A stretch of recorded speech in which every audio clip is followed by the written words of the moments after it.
તો જામનગરના બેડેશ્વરમાં દબાણ હટાવવાની કાર્યવાહી કરવામાં આવી।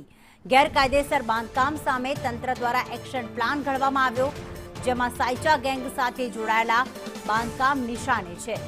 પોલીસ અને વહીવટી તંત્ર સ્થળ પર હાજર છે, તો 4 જેસીબી સાથે ડિમોલેશનની કામગીરી પણ હાથ ધરવામાં આવી છે।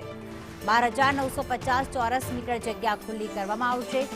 મામલતદાર છે, એસડીએમ છે, ડીવાયએસપીની દેખરેખમાં આ કામગીરી કરવામાં આવશે। તો ચુસ્ત પોલીસ બંદોબસ્ત સાથે દબાણ દૂર કરવાની કામગીરી હાથ ધરાઈ છે। ગેરકાયદેસર બાંધકામ કરનારાઓમાં ફફડાટ વ્યાપ્યો છે। માનનીય કલેક્ટર સાહેબના માર્ગદર્શન હેઠળ બેડી વિસ્તારમાં revenue survey number city survey number 40 પૈકી 1માં 918 ચોરસ મીટરનું દબાણ દૂર કરવાની કાર્યવાહી ચાલુ છે અને આ જે revenue survey number city survey number 40 પૈકી 1નું કુલ ક્ષેત્રફળ 12,950 ચોરસ મીટર છે, જેની અંદાજિત કિંમત 16 કરોડ અને 50 લાખ થાય છે। અગાઉ પણ અહીંયા ડિમોલેશન કરવામાં આવ્યું હતું। કેટલું અત્યારે પોલીસ કાફલો કે ટીમ?